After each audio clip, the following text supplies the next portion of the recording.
Welcome to this explainer. Right, let's just dive straight into this. We're looking at a pretty wild, highly complex, and definitely politically charged theory from the channel Promethean Updates. Today, we're unpacking a fascinating narrative that attempts to connect some seemingly isolated events, like, a standard news story about a U.S. Navy aircraft carrier, to massive global economic shifts and even century-old theories on psychological warfare. It's a lot, I know. Our goal here is to just neutrally lay out the commentator's argument piece by piece and see how it all connects. So, we definitely have a lot of ground to cover. Here's the roadmap. First, the USS Lincoln controversy. Second, the economics of the war. Third, the history of psychological warfare. Fourth, the cognitive warfare theory. And finally, the political conclusion. Okay, let's get right into it. All right, Section 1, the USS Lincoln controversy, a modern naval debate. So the source kicks off their whole argument by analyzing some recent media reports about the U.S. Navy over in the Middle East. To kind of set the stage here, the source points to mainstream news stories that detail high stress levels among U.S. sailors stationed on an aircraft carrier in the Persian Gulf. Now, normally, you'd probably just view this as a standard human interest piece, right? Just a story about the real, everyday hardships of military deployment. But the commentator argues something entirely different. According to them, these stories are absolutely not organic news. Instead, they're claiming this is a targeted narrative, basically a deliberate psychological operation specifically meant to project American weakness on the global stage. To back up this perspective, the source brings in some counter-narratives from military leadership. Just take a look at this quote from the Secretary of the Navy, stating, "The media are trying to paint our warriors as victims. They're the epitome of American strength and resilience." The source uses this, along with some comments from combat veteran Joey Jones, to assert that the media is essentially being dishonest, portraying troops as fragile rather than hardened warriors. The commentator argues that this framing is totally intentional, designed to undermine morale and shift how you and I perceive American military resilience. Moving on to Section 2, the economics of the war, oil, petrodollars, and pricing. Let's see exactly how this builds into a much broader geopolitical and economic argument. The commentator definitely does not view the Middle East conflict in a vacuum. To them, it's an economic battleground. The source highlights some statements outlining really specific strategic goals, ensuring Gulf countries send oil and gas to the world economy, keeping energy prices cheap for everyday Americans, and ensuring Iran never acquires a nuclear weapon. Now, according to the source, whenever the media heavily criticizes the administration's methods of achieving these goals, well, they say it isn't just journalism. They're calling it part of a coordinated psychological attack designed to protect foreign economic interests, basically at your expense. Notice this specific figure, $10 to $15. The source is referencing calculations about what's known as the Iran terror risk premium.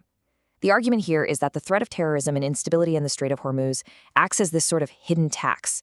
It literally adds a massive $10 to $15 to every single barrel of oil during normal times. To put that into perspective, the commentator argues that foreign entities who control this instability are effectively holding a loaded gun right to the American economy. And the source actually takes this economic theory one step further. They assert that the current global financial system, which they note is heavily influenced by London banks and a broader petrodollar system, actively enables this energy blackmail.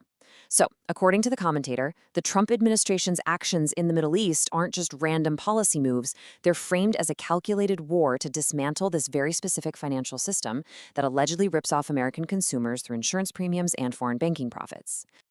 All right, Section 3, History of Psychological Warfare, a Century of Tactics. So, to explain exactly how they believe the American public is being manipulated into accepting all this foreign control, the source dives really deep into historical origins. Let's take a look at the timeline. The commentator traces a very specific timeline of academic and strategic theories here. It starts way back in 1953 with philosopher Bertrand Russell writing about the scientific indoctrination of populations. Then it jumps to 1967, where the Tavistock Institute publishes on turbulent field environments. And finally, it points to the year 2000, where RAND Corporation strategists outline swarming tactics used by NGO networks. Essentially, the source is arguing that today's media chaos, it's not accidental at all. They say it's the modern application of a century-old blueprint. The absolutely crucial point here is Fred Emery's 1967 theory, which the source really leans on. This theory outlines 3 stages that populations allegedly go through when they're subjected to engineered, turbulent field environments, which is basically just a fancy way of saying periods of intense, fast-moving social chaos. First, people reject their larger national identity in favor of small identity tribes. Second, they develop stoic emotional states just to guard against the constant anxiety and pain. And third, deliberate social isolation. The commentator claims that these chaotic environments are engineered on purpose to force populations into a state of total passivity. Now, for Section 4, the cognitive warfare theory, the mind as a battlefield. This historical foundation brings us directly to how the source actually categorizes modern political conflicts happening in America today. Here, the source introduces a term pulled straight from a 2021 NATO doctrine, cognitive warfare. This doctrine officially treats the human mind as the sixth domain of warfare, right alongside land, sea, air, space, and cyber. The aim is to literally turn a targeted population into a weapon against itself, just by strictly controlling its media environment. Now, the source applies this official military doctrine directly to U.S. domestic politics, claiming that this exact strategy is being aggressively deployed against you, the American public, by political and media establishments. To really ground this theory, the commentator explicitly points to some of the biggest sociopolitical crises of the past decade. We're talking the Russiagate narrative, Ukrainegate and impeachments, the George Floyd riots, the contested 2020 election and January 6th, COVID mandates and censorship, and what they called the political war on MAGA. The source's argument is that these were not just, organic historical events or separate political scandals. Instead, they view them collectively as hard evidence of a massive, coordinated color revolution, a series of engineered, turbulent fields designed to create that exact social anxiety and passivity we talked about a minute ago. Which brings us to Section 5, the political conclusion, competing visions of America. In this final segment, the source ties this entire sprawling psychological theory right back to that initial USS Lincoln story and the broader political landscape. The commentator relies heavily on statements from figures like Stephen Miller to frame the current political climate. You can see the quote here. These actions collectively would bring America to its knees. Donald Trump is delivering on and fighting for record tax relief, zero illegal immigration. In this view, this isn't just your standard election cycle. The source frames it as an existential struggle for America's survival, basically contrasting the opposition's alleged attempts to bring the country to its knees with a list of policy achievements they attribute to Donald Trump. And this side-by-side comparison brilliantly illustrates the source's core cultural argument. It is a stark, highly polarized contrast. On one side, you have traditional American strength and resilience, the idea of enduring adverse conditions. On the other side, you have what they term woke feminization, a culture they claim views weakness and victimhood as virtuous. The source argues this is the exact reason why the media is pushing those stories about stressed sailors on the USS Lincoln in the first place.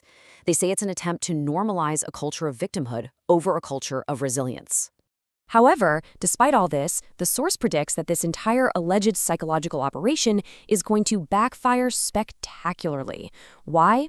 Well, because they argue that attacking the mental toughness of deployed troops is a huge miscalculation. The commentator really believes that, deep down, Americans inherently value resilience. So pushing a narrative of military victimhood will only generate popular revulsion against the media and the political figures pushing it, which they think will severely damage them before the midterms. All of this leaves us with a final, really provocative question. If we entertain the source's premise for a second, that modern conflicts are increasingly fought in the sixth domain of the human mind, how do we, as consumers of information, objectively distinguish between organic, everyday news and deliberate psychological warfare? Like, how do we navigate a media environment where every single story might just be a chess piece in a larger cognitive battle? It's absolutely a fascinating lens through which to view modern media, and definitely a question worth keeping in mind the next time you're scrolling through your newsfeed. Thanks for joining me for this explainer.